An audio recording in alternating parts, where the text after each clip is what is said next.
memberikan pencerahan untuk teman-teman khususnya yang mungkin baru saja berniat atau di awal perjalanan ini mulai hijrah ya. Kita akan coba berkomunikasi langsung dengan Ustaz Hanan Attaqi. Kalau bisa dibilang Ustaz Hanan Attaqi ini adalah simbol dari hijrahnya anak milenial zaman sekarang ya. Jadi gimana? Kita akan coba menyapa. Assalamualaikum Ustadz. Waalaikumsalam warahmatullahi wabarakatuh. Selamat sore. Gimana kabarnya Pak Ustadz? Alhamdulillah sehat. Alhamdulillah. Kalau gitu silahkan Pak Ustadz untuk membawakan tablik akbar dengan tema kita kali ini yaitu Yuk Hijrah. Baik. Bismillahirrahmanirrahim. Assalamualaikum warahmatullahi wabarakatuh. Alhamdulillahirabbil alamin. Alhamdulillahilladzi arsala rasulahu bil huda wa dinil haq liyuzhirahu 'ala ad-dini kullih wa kafaa billahi syahida. Asyhadu an la ilaha illallah wahdahu la syarikalah wa asyhadu anna Muhammadan abduhu wa rasuluhu la nabiyya ba'dah. Allahumma shalli wa sallim wa barik ala sayyidina wa habibina wa nabiyyina Muhammad wa ala alihi wa sahbihi wa man tabi'ahu ila yaumil qiyamah. Rabbi shrah li sadri wa yassir li amri wa hlul 'uqdatan min lisani yafqahu qawli. Pertama-tama saya pengen ngucapin selamat datang buat semua teman-teman peserta Pekan Ekonomi Syariah Virtual Makassar yang pada hari ini kalau nggak salah adalah hari pertama, dan sekarang kita masuk kepada sesi sharing bareng dengan saya Hanan Attaqi. Terima kasih buat semua panitia yang udah jadi inisiator terselenggaranya program ini, event yang luar biasa yang mudah-mudahan menjadi salah satu stimulus untuk pengembangan ekonomi daerah yang berbasis potensi-potensi syariah. Hari ini saya pengen sharing bareng dengan teman-teman semuanya tentang hijrah. Walaupun sebetulnya hijrah ini punya angle yang sangat luas ya. Jadi ada banyak banget angle tentang masalah hijrah sebagai sebuah wawasan sejarah, atau sebagai sebuah lifestyle, atau sebagai sebuah konsep syariah. Jadi angle hijrah itu banyak. Apalagi kalau kita ngomongin tentang cara hidup atau lifestyle anak muda, maka hijrah ini menjadi salah satu syariat yang solusi banget buat kehidupan kita sebagai anak-anak muda. Mungkin teman-teman sebagian selama ini pernah pernah ngedengerin booster atau ceramah saya seputar hijrah itu lebih banyak mengambil angle tentang jomblo, angle tentang status, angle tentang perilaku di sosial media. Nah, kali ini saya akan coba khusus di acara Pekan Ekonomi Syariah Virtual Makassar ini, saya bakal coba share kepada teman-teman angle yang beda tentang masalah hijrah yang mungkin selama ini jarang saya bahas juga di sharing-sharing tentang masalah hijrah. Hari ini saya pengen ngajak kita ngomongin tentang hijrah dalam urusan finansial, hijrah dalam urusan ekonomi, hijrah dalam perilaku kita yang berkaitan dengan harta kita, yang berkaitan dengan pekerjaan kita, yang berkaitan dengan penghasilan atau rezeki kita. Sehingga mudah-mudahan kalau angle hijrah ini bisa kita perbaiki, insya Allah juga akan semakin baik kondisi kehidupan kita. Sesuai dengan tema dari event besar kita ini adalah Pekan Ekonomi Syariah secara virtual, maka saya akan coba ngajak teman-teman, akan coba sharing kepada teman-teman tentang hijrah dari sisi ekonomi syariahnya, hijrah dari sisi finansialnya, supaya kita juga menghijrahkan total dari kehidupan kita, bukan hanya hijrah status dari single menjadi punya pasangan, dari misalnya belum berhijab jadi berhijab dan seterusnya, tapi juga hijrah dari sisi kehidupan kita, dari sisi dapur kita, dari sisi pekerjaan kita, dari sisi keuangan kita, supaya dengan totalitas hijrah kita ini, kita menjadi seorang muslim yang kafah. Sebagaimana firman Allah, udkhulu fis-silmi kafah, masuklah kalian ke dalam agama Islam secara utuh. Kafah ini menyeluruh, utuh, komprehensif, bukan hanya parsial. Jangan hanya kita berislam ritual saja, tetapi kehidupannya belum menjadi islami, baru ritualnya yang islami. Jangan sampai kita islami cuman penampilan doang, tetapi perilaku belum islami. Jangan sampai kita islaminya baru zahir doang, tapi batinnya, perasaannya, pikirannya, seleranya belum islami. Jadi kita pengen menghijrahkan diri kita secara islami lebih total, lebih komprehensif, lebih menyeluruh. Kalau dalam bahasa Arab lebih syumul, lebih komprehensif tadi. Nah, bicara tentang hijrah dari sisi ekonomi atau finansial atau masalah pekerjaan, atau lebih luasnya lagi adalah urusan pasar, maka kalau kita membaca sejarah sirah nabawiyah, Nabi itu memperkenalkan konsep pasar yang syariah itu justru setelah hijrah. Jadi kalau kita membagi sirah Nabi menjadi dua periode, ada periode Makkiyah, ada periode Madaniyah. Nah, yang membedakan periode ini bukan tempatnya, tetapi waktunya. Periode Makkiyah itu adalah periode sebelum terjadi hijrah. Bukan periode di Mekah ya, lebih tepat definisinya, tetapi periode sebelum terjadi hijrah. Mau dia di Mekah, mau dia di Madinah, mau dia di Kuba, mau dia di Yaman, di Suriah, di Palestina, di Mesir, dimanapun tempatnya, tapi kalau dia adalah masa sebelum hijrah, namanya periode Makkiyah. Kayak ada sahabat yang udah hijrah duluan ke Habasyah, tetapi terjadi sebelum hijrah, maka itu namanya periode Makkiyah tetap, walaupun dia di Habasyah, karena belum ada hijrah besar. Nah, kedua, periode dari sirah nabawiyah itu namanya periode Madaniyah, walaupun diambil dari kata Madinah, tetapi maksudnya bukan di kota Madinah, tetapi periode setelah terjadi hijrah. Nah, jadi ada dua periode dalam sirah nabawiyah. Pertama periode Makkiyah, yang kedua periode Madaniyah.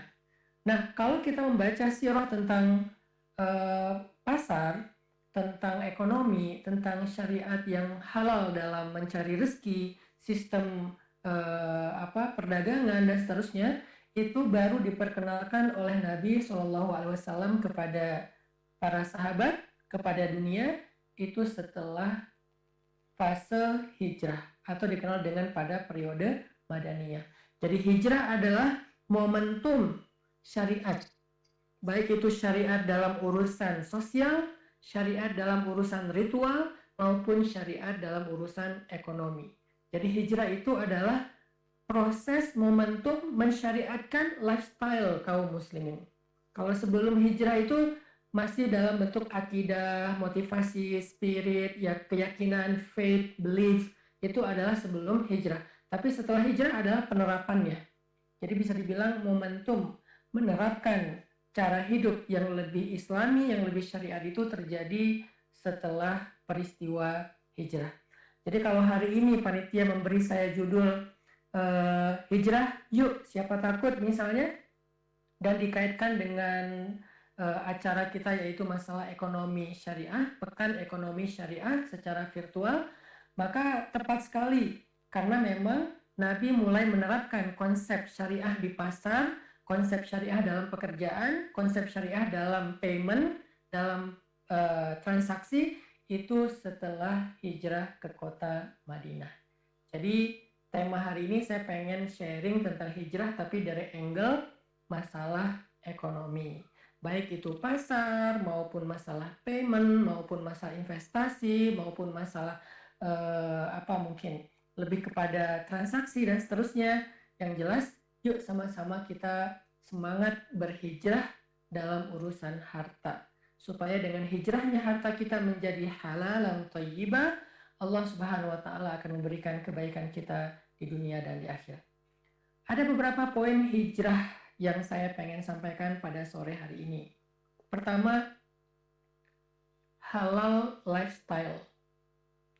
Jadi, ketika Nabi SAW mengajarkan dan menerapkan konsep pasar yang syariah, pasar yang Islami, kemudian transaksi yang lebih halal, yang lebih Islami, maka Nabi SAW bukan hanya menawarkan sebuah wawasan.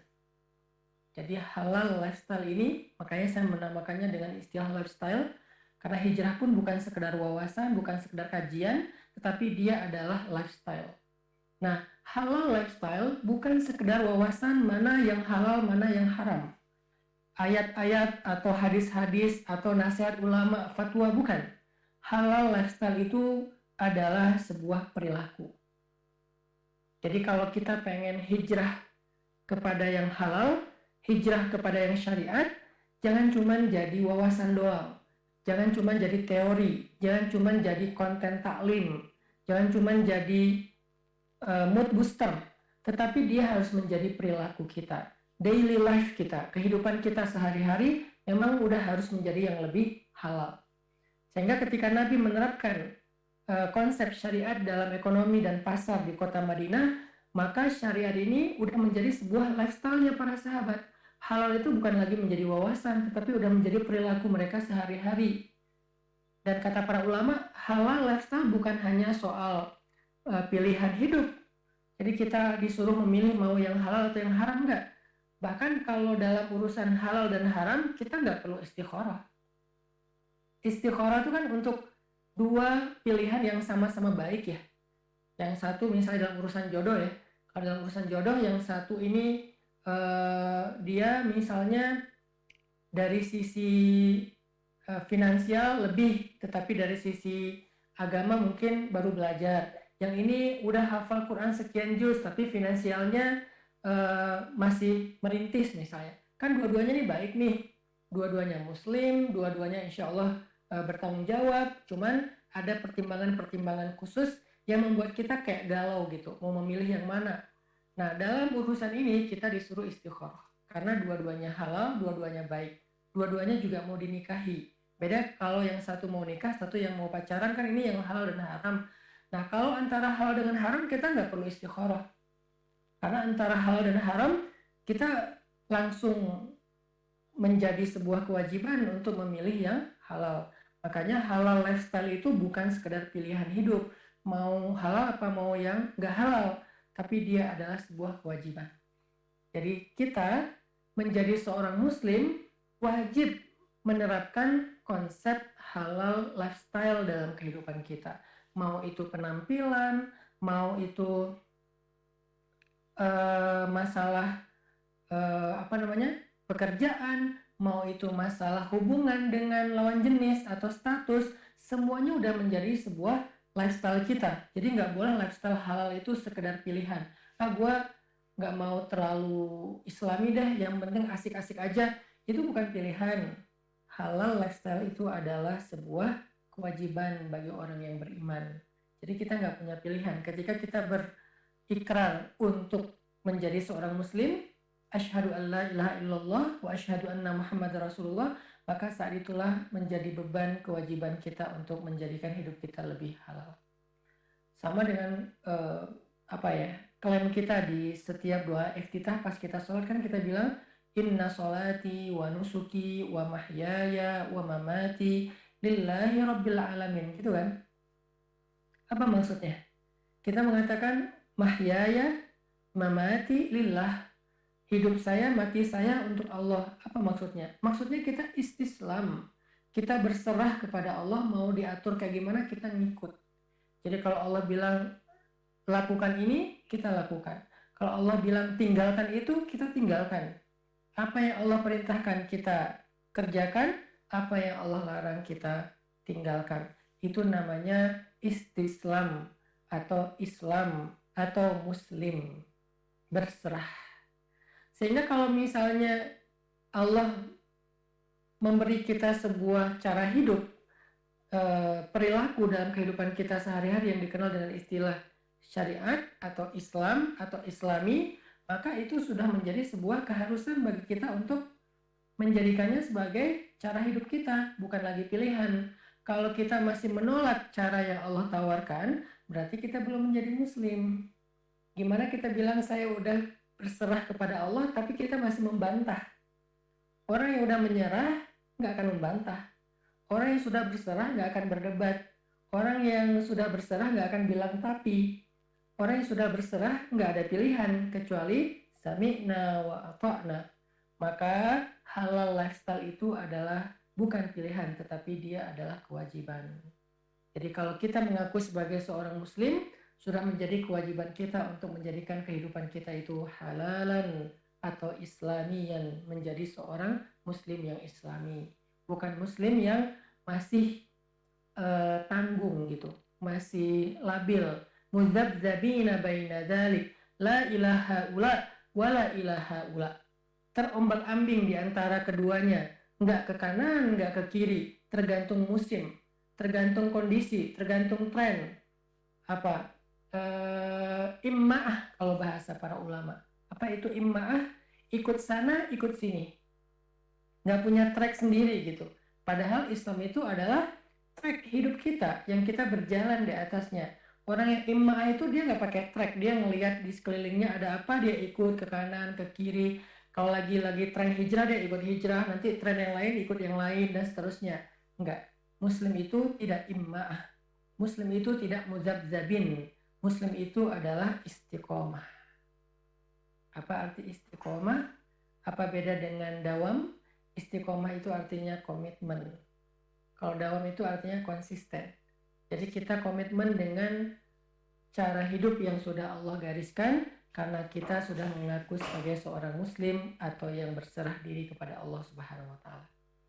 Jadi poin pertama yang pengen saya ajak kepada teman-teman untuk kita review lagi, untuk kita riset lagi nih, supaya dia balik ke default. So, kalau misalnya kita ngerasa kayaknya software perasaan kita atau hati kita ini udah mulai agak-agak melenceng, udah banyak ininya, mungkin udah banyak virusnya, atau udah udah lola misalnya, imannya udah lowbat, maka coba kita recharge, coba kita reset lagi supaya dia balik ke default. Apa defaultnya? Halal lifestyle, cara hidup yang sudah halal. Dan halal lifestyle lagi, seperti yang tadi saya sampaikan, bukan sekedar wawasan, tetapi dia adalah perilaku. Halal lifestyle bukan sekedar pilihan, tetapi dia adalah kewajiban.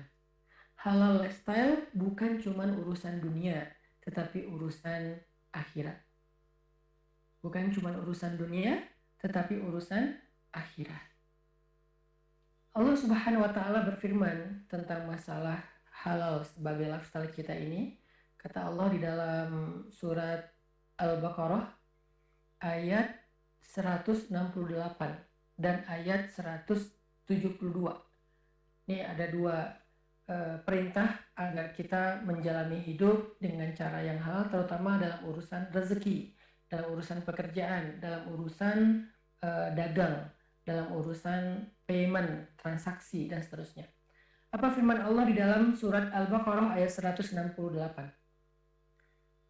A'udzu billahi minasy syaithanir rajim.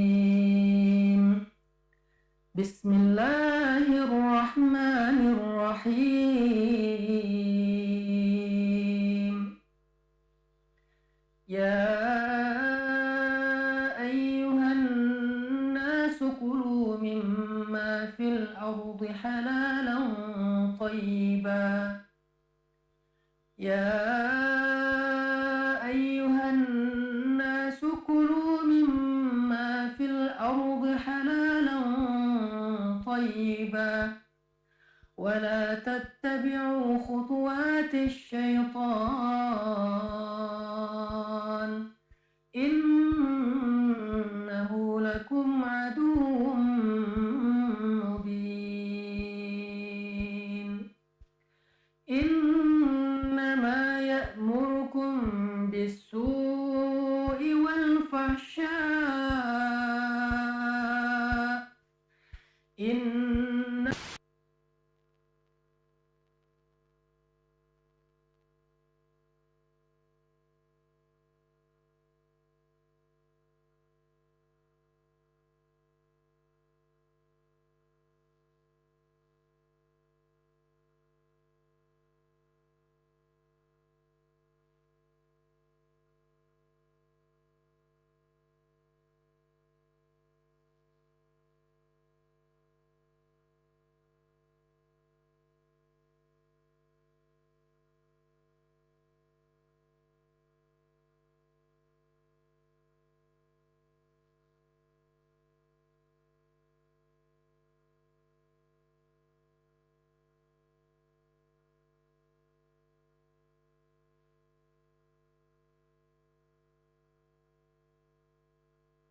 ittabi'u khutuwatis syaitan, mengikuti langkah-langkah syaitan.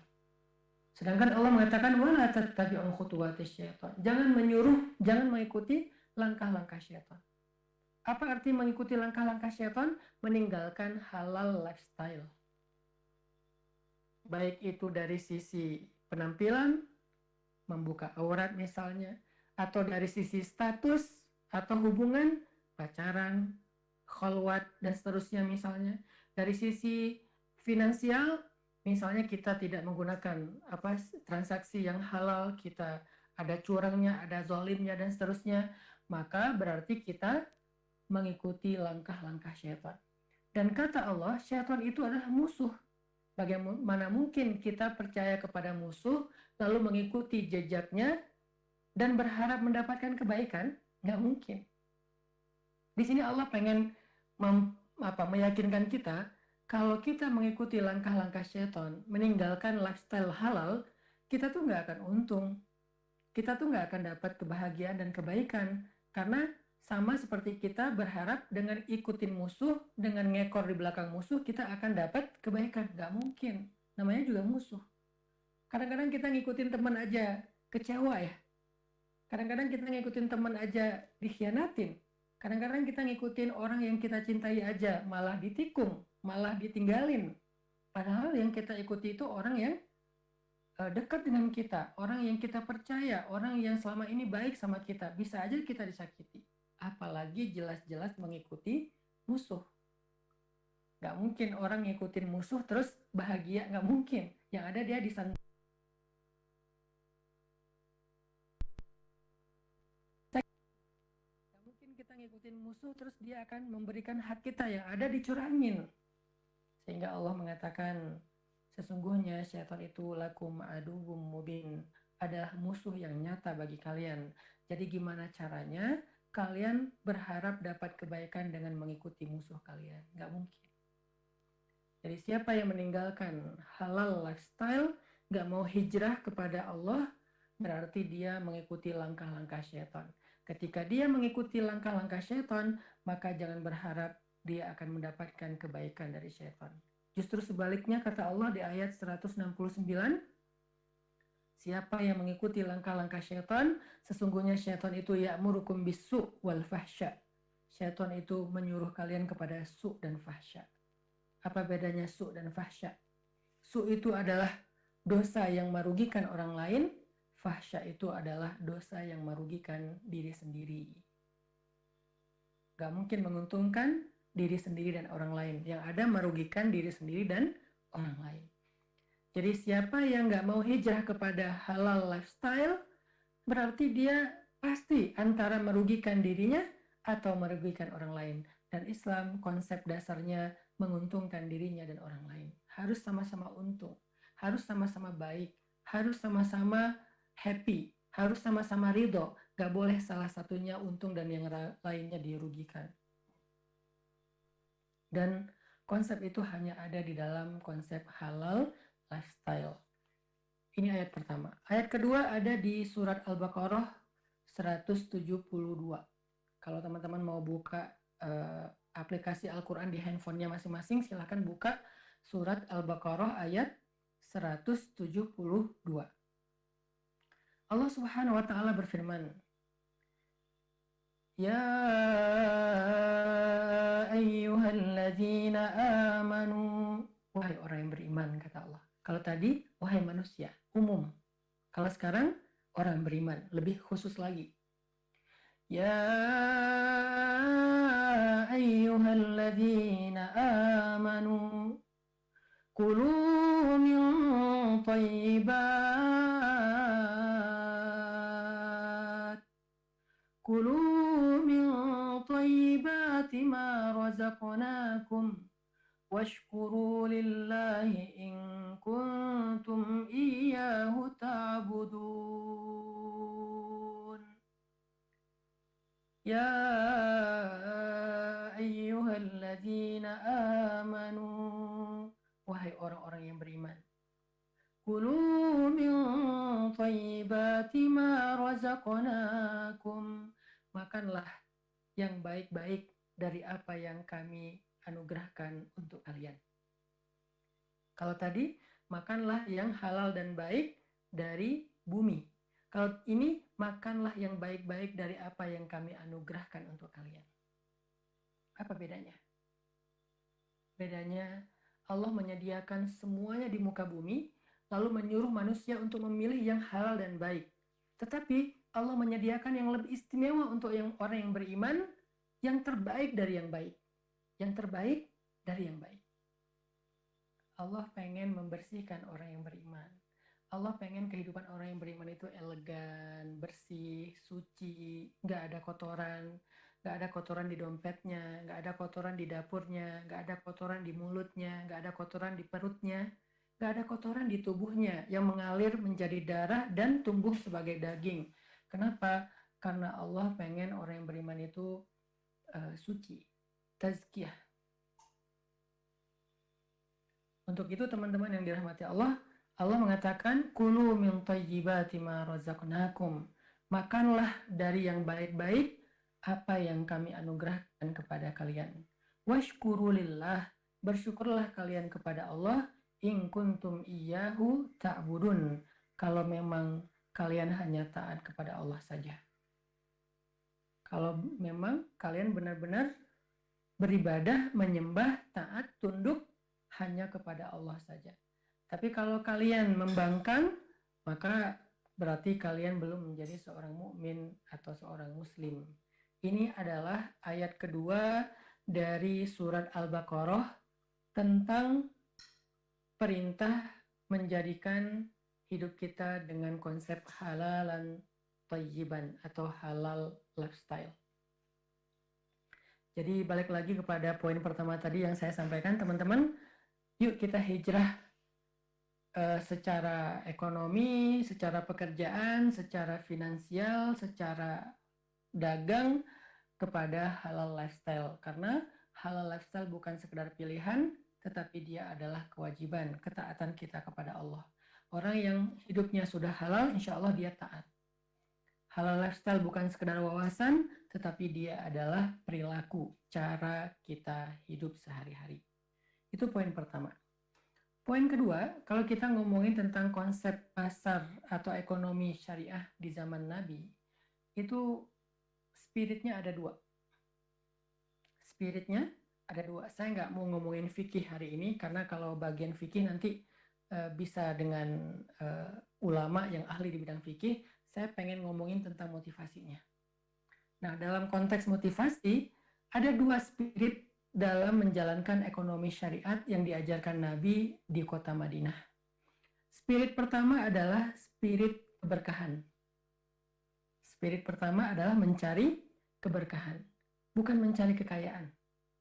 Konsep ekonomi syariat, konsep dagang yang islami, konsep transaksi yang baik itu dalam agama kita, spiritnya bukan mencari kekayaan, bukan mencari keuntungan, tetapi spiritnya mencari keberkahan. Kalau mencari kekayaan dan keuntungan, bisa jadi seseorang untung dan kaya tetapi nggak berkah. Tetapi kalau mencari keberkahan, insya Allah dia untung dan kaya. Nah, apa itu keberkahan? Keberkahan itu kata para ulama ketika nikmat itu bertambah. Jadi kalau kita berdagang, kalau kita berbisnis, kalau kita bekerja, kalau kita mencari rezeki, yang kita cari itu bukan hanya keuntungan. Kalau ini spirit kita bahaya, bisa jadi kita akan melanggar syariat, yang penting untung. Tetapi kita nggak mungkin melanggar syariat, yang penting berkah, nggak ada. Nggak ada orang yang melanggar syariat, yang mencari rezeki secara haram, tapi berkah itu nggak ada. Karena keberkahan hanya Allah simpan di dalam harta yang halal. Keberkahan hanya Allah simpan di dalam transaksi yang islami, yang syariat. Sehingga kalau misalnya kita berpikir bisa mendapatkan keberkahan hidup walaupun kita nggak mengambil rezeki secara halal, itu kayak naif, nggak mungkin terjadi.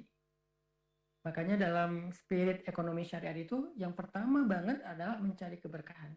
Definisi berkah kata para ulama adalah ziyadatul khair, bertambahnya kebaikan. Sehingga orang yang rezekinya halal, dompetnya halal, transaksinya halal, paymentnya halal, pasarnya halal, ekonominya halal, rezekinya halal, insya Allah kehidupannya akan ziyadatul khair, bertambah kebaikan. Pertama, doanya akan diijabah oleh Allah. Doanya akan ditambah, akan diijabah oleh Allah Subhanahu wa taala. Dulu ada sahabat ya yang meminta nasihat kepada Nabi, namanya Sa'ad bin Abi Waqqas. Sa'ad bin Abi Waqqas ini minta nasihat kepada Nabi karena beliau ngerasa doanya belum diijabah. Udah berdoa sekian lama tapi belum diijabah oleh Allah. Sehingga akhirnya Sa'ad bin Abi Waqqas datang kepada Nabi meminta nasihatnya, Rasulullah, kok doa saya belum diijabah, gimana caranya biar apa yang saya minta diijabah oleh Allah Subhanahu wa taala? Maka Nabi mengatakan, atib mat'amak, kata Nabi. Atib mat'amak, perbaiki makananmu, kata Nabi. Lalu sejak saat itu Sa'ad bin Abi Waqqas memeriksa dari harta beliau mana yang belum halal. Ternyata beliau periksa selama ini pekerjaan beliau masih ada yang nggak halal, kemudian investasi beliau masih ada yang nggak halal. Akhirnya Sa'ad bin Abi Waqqas membersihkan hartanya dari sumber-sumber yang tidak halal, satu persatu dibalikin hak-hak orang lain yang beliau ambil secara nggak baik. Maka setelah itu doa Sa'ad bin Abi Waqqas satu persatu diijabah oleh Allah. Sampai para sahabat mengatakan, tidaklah Sa'ad bin Abi Waqqas mengangkat kedua tangannya kecuali Allah akan langsung mengabulkan doa-doanya. Itu baru namanya berkah. Kita boleh cari untung, tapi spiritnya bukan untung, berkah. Kita boleh cari kekayaan, tetapi bukan menjadi orang kaya yang menjadi spirit, tapi berkah. Karena kalau untung, kaya, harta, dan seterusnya yang menjadi spirit kita, dan kehilangan keberkahan, pertama, doa kita akan ditolak oleh Allah SWT. Orang yang doanya ditolak oleh Allah, buat apa hidup? Apa yang bisa diharapin? Ketika ada masalah, dia harus meminta ke siapa pertolongan? Ketika dia mentok, dia minta jalan keluar ke siapa? Bukankah satu-satunya pertolongan itu datangnya dari Allah? Gak ada yang bisa menolong kita tanpa seizin dari Allah. Tapi kalau doa kita udah ditolak oleh Allah, gimana kita akan tertolong hidupnya? Emangnya kita pikir kalau kita udah banyak uang, kita nggak punya masalah? Emangnya kita pikir orang kaya itu nggak punya masalah? Orang kaya itu banyak masalah. Sama dengan orang miskin, cuman beda masalahnya. Kalau orang miskin masalahnya susah makan, susah bayar sekolah, susah bayar listrik. Kalau orang kaya masalahnya beda lagi. Bisa jadi mungkin masalah pribadi, masalah hubungan, masalah anak, masalah dengan teman kompetitornya dan seterusnya, dikhianati oleh partnernya sendiri, tapi tetap aja ada masalah. Jadi orang kaya dengan orang miskin sama-sama punya masalah. Bedanya bukan soal kaya dan miskin, bedanya siapa yang ditolong oleh Allah, siapa yang enggak. Bisa jadi orang miskin ketika ada masalah Allah tolong dengan jalan keluar, dengan rezeki yang tidak terduga-duga. Kenapa? Karena dia selalu membersihkan sumber rezekinya, sumber makanannya. Bisa jadi orang yang kaya raya, punya banyak aset, ketika ada masalah mentok sampai akhirnya bunuh diri. Banyak tuh kejadian kayak gitu. Atau depresi misalnya, itu lebih banyak lagi. Padahal udah kaya tapi masih depresi. Kenapa? Karena ketika dia punya masalah, dia berdoa, Allah menolak doanya, sehingga dia nggak dapat solusi. Allah nggak menolong hatinya untuk sabar. Allah nggak menolong hatinya untuk berlapang dada. Allah nggak menolong perasaannya untuk tabah. Nggak ditolong sama Allah. Sehingga akhirnya dia menjadi orang yang depresi. Kenapa? Karena dia tidak memperbaiki makanannya. Tidak memperbaiki rezekinya. Karena nggak memperbaiki rezekinya, akhirnya doanya tertolak. Akhirnya doanya tertolak.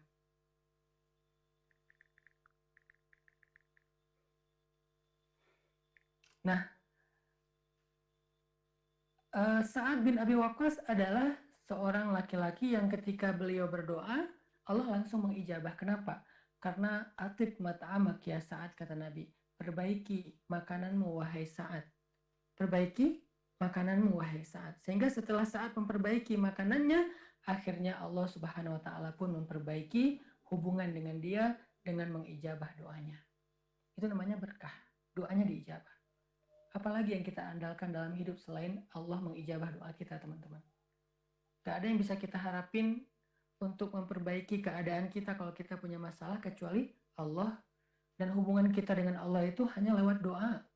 Sedangkan kalau doa kita ditolak oleh Allah, terus kita mengandalin apa dalam hidup? Mengandalin teman, kadang mentok. Ngandalin aset, kadang susah dijual. Ngandalin uang, pekerjaan, kadang justru itu masalahnya. Terus dari mana kita akan mendapatkan solusi selain dari Allah? Tapi kalau doa kita udah ditolak, maka kita terputus. Inna syani'aka huwal abtar. Abtar itu artinya terputus. Jadi spirit ekonomi syariat itu cari berkah. Arti berkah bertambahnya kebaikan. Apalagi yang bertambah, rezeki itu jadi bermanfaat. Ada banyak orang yang dapat harta tetapi tidak mendapatkan rezeki. Ada banyak orang yang dapat harta tapi nggak bisa membeli hubungan yang langgeng. Ada banyak orang yang kaya tetapi kekayaannya nggak bisa jadi modal untuk bahagia. Ada banyak orang yang punya kelebihan harta tetapi nggak bisa membeli cinta dari pasangannya atau taat berbakti dari anak-anaknya, nggak bisa. Kenapa? Karena rezekinya nggak bermanfaat untuk dia. Rezekinya itu cuma jadi angka-angka doang. Buat apa kita membanggakan angka kalau itu nggak bisa menjadi kemudahan dalam hidup kita, kan?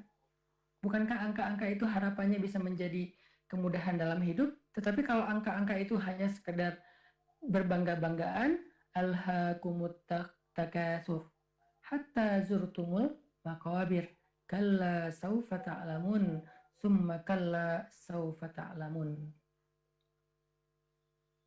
Jadi takasur alhaakum membuat kita celaka, bermegah-megahan, berbanyak-banyakan. Kalau hanya itu doang spiritnya. Jadi angka-angka yang banyak kalau nggak bisa memudahkan hidup kita, maka tidak akan jadi kebaikan apa-apa. Maka yang disebut dengan berkah itu adalah ketika rezeki kita menjadi bermanfaat. Itulah berkah. Ketika rezeki kita menjadi bermanfaat. Bisa memudahkan semua urusan kita. Rezeki kita itu bisa menjadikan kehidupan kita lebih bahagia, hubungan rumah tangga kita lebih harmonis, anak-anak kita sehat, berbakti kepada orang tua, itu baru namanya rezekinya berkah. Tapi kalau cuma angka-angka doang, sementara rumah tangganya berantakan, anak-anaknya nggak ada yang berbakti, kemudian masalahnya nggak ada solusi, maka berarti semua harta yang dia dapatkan cuma angka, bukanlah keberkahan. Dan angka-angka itu, aset-aset itu, harta itu akan kita tinggalkan suatu saat kelak. Kita nggak akan bersama dengan dia secara kekal, akan kita tinggalkan. Makanya spiritnya mencari berkah. Ada lagi kisah seorang laki-laki. Ini Nabi pernah menyampaikan sebuah kisah tentang seorang laki-laki Bani Israel. Jadi suatu ketika seorang laki-laki Bani Israel itu berarti orang Yahudi. Seorang laki-laki Bani Israel tuh lagi traveling, lagi safar ceritanya. Dia lagi safar di tengah perjalanan di sebuah oasis di tengah padang pasir. Biasanya ada kayak semacam rest area gitu. Di rest area di oasis dia ngelihat sekelompok orang lagi barbecue. Jadi dia istirahat karena perjalanan jauh, capek, lapar, haus, lelah. Akhirnya dia istirahat di sebuah oasis. Nah di oasis itu pas dia mau istirahat, dia ngelihat ada sekelompok orang lagi bakar daging, barbecue gitu. Pas dia dekat, dia lihat ternyata mereka lagi mau makan. Dia pun minta izin untuk ikut bareng dengan mereka, makan bersama dengan mereka. Dia bilang, boleh saya atini hadas samak, beri saya ikan ini sedikit, karena saya lapar. Bahasa dia apa?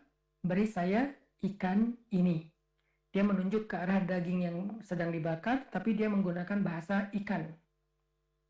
Karena dia tahu daging itu adalah daging babi, yang bagi seorang laki-laki Yahudi haram hukumnya, karena semua agama langit mengharamkan babi. Dia tahu itu daging babi yang dibakar, tetapi dia menggunakan bahasa ikan. A'tini hadas samak. Beri saya sepotong ikan ini. Orang-orang yang lihat pakaian dia ternyata dia adalah orang Yahudi, maka mereka mengatakan ini haram karena ini adalah babi. Kata laki-laki itu, memangnya saya minta babi, kan saya minta ikan. Mereka bingung, akhirnya karena nggak mau berdebat, mereka pun memotong sebagian dari daging babi itu diberikan kepada laki-laki Yahudi tadi. Dia pun makan. Setelah makan, dia minum khamar. Udah gitu dalam keadaan mabuk, dia meneruskan perjalanan. Makan haram, minuman haram. Dia teruskan perjalanan dalam keadaan mabuk. Jadi kayak nyetir sambil mabuk. Di tengah perjalanan, malam-malam, dia jatuh dari ontanya, namanya juga orang lagi teler, lagi mabuk, dia jatuh dari ontanya pergi, pas pagi hari dia sadar, bangun dari tidurnya, dia kehilangan ontanya. Kehilangan bekal yang dibawa oleh ontanya itu. Sehingga dia tinggal di tengah padang pasir seorang diri, nggak ada kendaraan, nggak ada bekal. Mulai dia lari ke kanan, ke kiri, ke sana, kemari mencari ontanya, nggak nemu. Sampai dia lelah, siang bolong, panas, terik di tengah padang pasir. Lalu dia berdoa kepada Allah, Ya Rabbi, najini. Ya Allah selamatkan saya, ya Allah selamatkan saya, kata dia. Salimni ya Rabb, selamatkan saya ya Allah. Setelah menceritakan kisah ini, kemudian Nabi komen. Jadi kisah ini diambil dari hadis Nabi sendiri, Nabi yang mengisahkan. Lalu setelah kisah, Nabi memberi komen. Kata Nabi, ma'kaluhu haram, malbasuhu haram, mashrabuhu haram, wa ghudhiya bil haram, fa'anna yustajabu lidzalik. Makanannya haram, minumannya haram, pakaiannya haram, kendaraannya haram. Bagaimana orang itu akan diijabah doanya oleh Allah Subhanahu wa taala? Sehingga akhirnya laki-laki Yahudi itu celaka, binasa di tengah padang pasir karena doanya ditolak oleh Allah Subhanahu wa taala. Tahu kenapa doanya ditolak oleh Allah? Kata Nabi, karena makanannya haram, minumannya haram, pakaiannya haram, dan kendaraannya haram. Intinya hartanya haram. Sehingga ketika dia kesusahan di tengah padang pasir, dia berdoa, Allahumma salimni, ya Rabbi salimni, ya Allah selamatkan saya. Anna yustajabu lidzalik, kata Nabi. Gimana Allah akan mengabulkan doa orang kayak gitu? Ditolak oleh Allah. Binasalah dia, celakalah dia di tengah padang pasir sendiri. Ini teman-teman, inti dari mencari rezeki yang halal. Spiritnya adalah mendapatkan keberkahan. Salah satu bentuk keberkahannya, doa diijabah dan rezeki itu bermanfaat untuk kita dunia dan akhirat. Karena semua harta kita itu mau sekecil zarrah akan ditanya nanti di akhirat. Dari mana kita dapatkan, bagaimana kita manfaatkan, dan seterusnya. Maka untuk itu, pertama, spirit dalam ekonomi syariat itu adalah mencari berkah. Suatu ketika Rasulullah SAW bersabda, hindari banyak bersumpah dalam jual beli atau bisnis, karena sesungguhnya yang demikian itu bisa membuat engkau untung, tetapi terhapus keberkahannya. Hadis riwayat Muslim.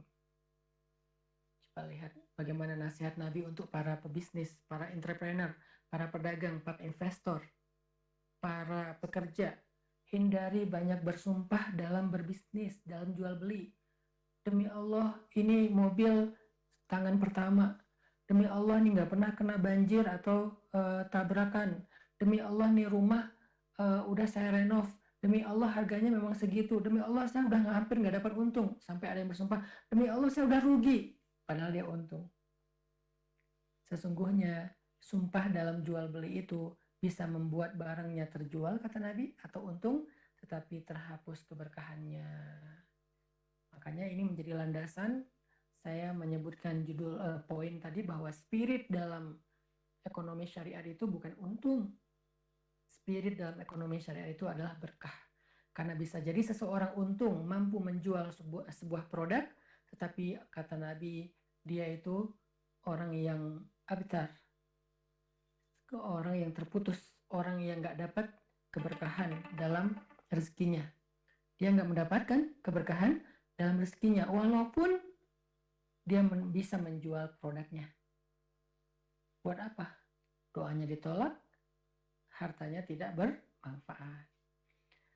Spirit kedua dalam ekonomi syariat, kalau kita mau berhijrah kepada ekonomi yang syariah itu, spirit keduanya adalah mu'akhah, persaudaraan. Itu spirit kedua. Spirit pertama, keberkahan hidup kita sendiri.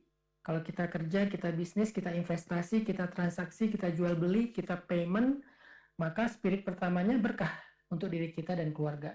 Spirit keduanya, mu'akhah, persaudaraan. Apa itu persaudaraan? Islam menganut konsep fair trade. Apa itu fair trade? Perdagangan yang adil. Transaksi yang fair, transaksi yang adil. Nggak boleh ada kecurangan. Kenapa? Karena ketika kita bertransaksi, ketika kita berakad, ketika kita berdagang dengan seseorang, kita memperlakukan dia sebagai saudara kita. Bukan sebagai hanya konsumen kita. Dalam Islam, berdagang itu memperlakukan orang lain jangan sebagai konsumen, tapi sebagai saudara. Sehingga ketika kita memperlakukan dia sebagai saudara yang kita mencintainya, kita menjaganya, kita melindunginya dari keburukan, maka kita akan memperlakukan konsep fair trade. Dagang kita fair. Dia dapat untung, kita dapat untung. Tapi kalau kita murni memperlakukan orang lain sebagai konsumen, kita pengen mencari untung sebesar-besarnya dari dia, terserah bagi dia untung atau rugi, kita nggak peduli. Kita nggak peduli dia itu untung atau rugi, yang penting kitanya untung. Itu berarti kita memperlakukan orang lain dalam transaksi hanya sebagai konsumen, hanya sebagai user, hanya sebagai buyer. Sedangkan kita sebagai seorang pedagang misalnya, trader dan seterusnya.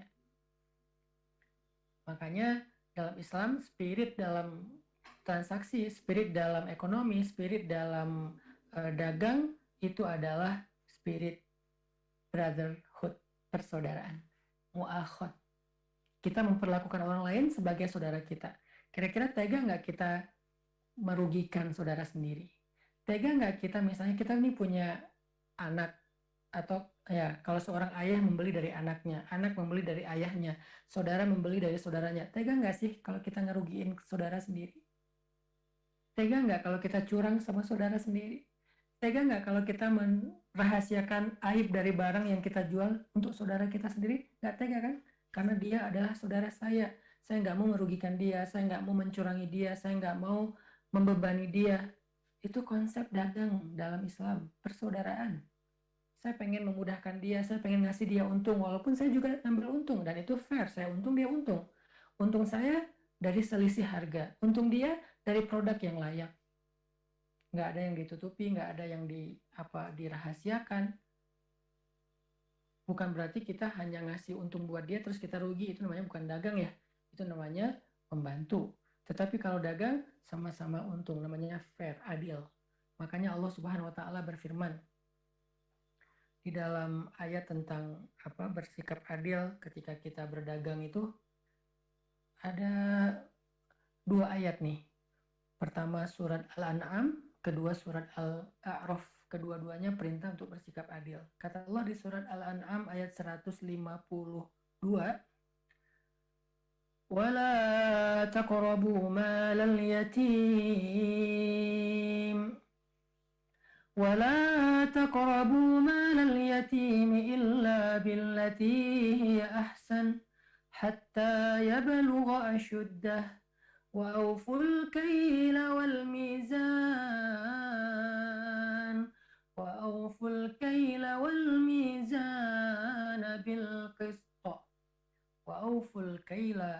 والميزان بالقسط وأوفوا wafa. Apa itu wafa? Menyempurnakan. Wafa itu artinya menyempurnakan. Kail wal mizan. Apa bedanya kail dengan mizan? Kata para ulama tafsir, kail itu adalah timbangan. Mizan itu adalah kadar atau ukuran. Jadi kalau misalnya kail itu, kalau kita nimbang sesuatu itu adil secara angka, mizan itu adalah kualitas produknya.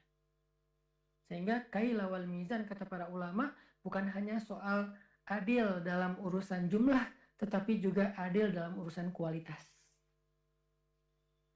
Kalau kita bertransaksi, berdagang, selain kita fair dalam urusan jumlah, maka kita juga fair dalam urusan kualitas.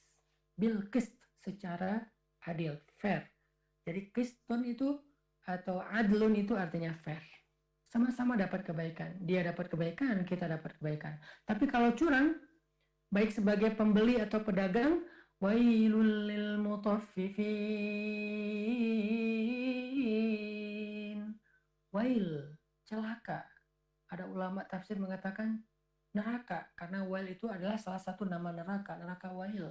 Ada juga yang mengatakan wail itu artinya celaka di dunia dan di akhirat. Wailul lil mutaffifin. Celaka bagi orang yang curang. Siapa yang curang? Alladzina idza iktalu 'alan nasi yastawfun wa idza kaluhum aw wazanuhum yukhsirun. Siapa yang curang? Bisa pembeli, bisa penjual. Dua-duanya bisa curang. Kalau dia jadi pembeli, dia pengen dilebihkan. Kalau dia menjadi penjual, dia pengen mengurangi. Kalau dia jadi pembeli, dia pengen dilebihkan. Kalau dia jadi penjual, maka dia pengen mengurangi. Atau bahkan dia jadi pembeli dan penjual sekaligus. Dia beli produknya dari pengrajin, dari petani, dari peternak, dari orang yang produsen, dia beli dengan harga yang dia minta semurah mungkin. Lalu dia jual dengan harga semahal mungkin. Ini adalah orang yang mutaffifin, orang yang curang. Sehingga kecurangan ini membawa dia bukan kepada keuntungan, tetapi kepada wailun, kecelakaan di dunia dan di akhirat. Sehingga kalau kita mau mengukur secara moral, berdagang dengan pakai standar moral, standar perasaan, standar persaudaraan, maka cobalah jadikan persaudaraan itu sebagai ukurannya. Tega nggak kita memberi barang yang cacat kepada saudara kita sendiri? Tega nggak kita mencurangi saudara kita sendiri? Tega nggak kita mengkhianati saudara kita sendiri? Tega nggak kita mengambil untung secara curang dari saudara kita sendiri? Tega nggak kita memberikan barang sesuatu yang merugikan saudara kita sendiri, yang membahayakan? Kita jual misalnya, dulu tuh saya pernah ya nonton sebuah berita lah ya, tentang pedagang yang curang di Indonesia. Jadi ada pedagang-pedagang kecil yang jualan makanan jajanan anak SD gitu kan, segala macam lah jajanan yang di dalamnya udah dia campuri pewarna tekstil, pengawet boraks, kemudian pakai pemutih, pakai pengawet, pakai pemanis buatan, yang semua itu sangat berbahaya untuk tubuh. Sehingga banyak sekarang pasien-pasien anak itu kena kanker, padahal dia masih anak kecil, karena emang makanannya bahaya-bahaya banget, terutama di sekolahan. Walaupun nggak semuanya ya, tapi ada beberapa pedagang yang curang tadi, celaka tuh pedagang yang curang. Di report nih sama sebuah media, di report, dia tunjukin ini bahannya bahaya, ini saya udah kasih belatung lah yang nggak sehat, ini udah ada boraks lah, udah ada pengawet, pemanis, pewarna dan segala macam. Ditanya sama reporternya, Bapak, makanan ini dimakan sama anak Bapak juga? Enggak, kata dia. Saya nggak akan ngasih ini buat anak-anak saya karena saya tahu ini bahaya. Ini adalah bukti. Kalau kita menjadikan pembeli hanya sebagai konsumen, maka kita akan tega. Tapi kalau kita memperlakukan pembeli atau partner kita atau transaksi kita kepada seseorang itu, memperlakukan dia seperti keluarga kita, saudara kita, anak, orang tua, saudara, maka kita nggak akan tega. Kalau kita nggak tega memberikan ini kepada anak sendiri, harusnya juga nggak tega memberikan produk itu, makanan itu kepada anak orang lain, karena mereka semua saudara kita, saudara seiman, saudara sebangsa, atau saudara sesama manusia. Yang pertama, saudara terkuat itu ikatannya saudara seiman. Yang kedua, saudara sebangsa. Kalau nggak seiman sebangsa pun, dia manusia. Karena kita sama-sama manusia dan sama-sama punya rasa yang manusiawi, rasa sakit, rasa nggak nyaman, rasa sedih. Rela nggak kita menyakiti saudara kita? Rela nggak kita mengusik kenyamanan saudara kita? Rela nggak kita menjadikan saudara kita sedih dan kecewa? Kan nggak. Karena kita juga ngerasain. Inilah spirit kedua dalam ekonomi syariat. Persaudaraan. Sehingga Nabi SAW mengajarkan kepada orang-orang muhajirin dan ansor dalam berdagang dengan konsep mu'akhah, persaudaraan antara mu'akhah bainal muhajirina wal ansor, antara muhajirin dengan orang-orang ansor. Allah Subhanahu wa taala berfirman di dalam surat An-Nisa ayat 29. Ya ayyuhalladzina amanu la ta'kulu amwalakum bainakum bil batil. Wahai orang-orang yang beriman, janganlah kalian memakan harta sesama kalian dengan cara batil. Illa an takuna tijaratan an taradim minkum, kecuali dengan jalan perniagaan di mana kalian sama-sama rela atau ridho. Katanya, ridho kok dia membeli, kalau nggak ridho dia nggak akan membeli. Itu karena dia nggak tahu, makanya dia ridho. Kalau dia tahu bahannya bahan yang berbahaya, ridho nggak dia? Berarti nggak dia nggak ridho kan? Kalau dia tahu bahan itu berbahaya. Cara ngukur seseorang ridho itu adalah dengan cara terbuka. Nggak ada yang batil, nggak ada yang disembunyikan. Kalau menurut kita, setelah dia tahu bahwa bahan ini berbahaya, dia nggak akan ridho, berarti perdagangan kita batil. Nggak berkah, nggak halal. Walaupun kita nggak makan babi, nggak minum khamar, tapi tetap aja hartanya nggak halal. Dengan harta itu kita membeli baju, malbasuhu haram. Kita beli kendaraan, rahilatuhu haram. Kita makan, ta'amuhu haram. Kita minum, mashrabuhu haram. Kalau udah nggak halal, haram semua, maka wajar kalau kita punya masalah dan Allah nggak akan nolong kita. Jadi harus ridho. Kira-kira kalau dia tahu ini bahannya apa aja, kalau dia tahu bahwa mobil ini udah pernah kena banjir, ridho nggak dia beli mobil itu dari kita? Kalau dia tahu bahwa rumah ini ternyata sengketa, ridho nggak dia beli rumah itu dari kita? Kalau dia tahu bahwa transaksi kita itu ada kecurangan, ridho nggak dia bertransaksi dengan kita? Antaradin minkum, harus sama-sama ridho. Dan kita perlakukan dia sebagai saudara kita. Al-muslimu man salimal muslimu min lisanihi wa yadihi, kata Nabi. Muslim itu adalah apabila muslim lain selamat dari tangannya, lisannya, dan tangannya. Selamat dari kejahatan, baik lisan kita ataupun tangan kita. Itulah teman-teman konsep hijrah ekonomi syariah yang diterapkan dan diajarkan oleh Nabi SAW di kota Madinah. Dan itulah konsep yang aflah, yang paling untung, dunia dan akhirat. Sehingga yuk kita hijrah kepada ekonomi syariat, kita mulai mensupport berbagai macam produk-produk halal, kita mensupport berbagai macam tawaran-tawaran program-program ekonomi syariat, baik itu berdagang dan seterusnya, sehingga dengan demikian mudah-mudahan kehidupan kita, perekonomian kita di daerah, bangsa kita, keluarga kita, semuanya diberkahi oleh Allah Subhanahu wa Ta'ala.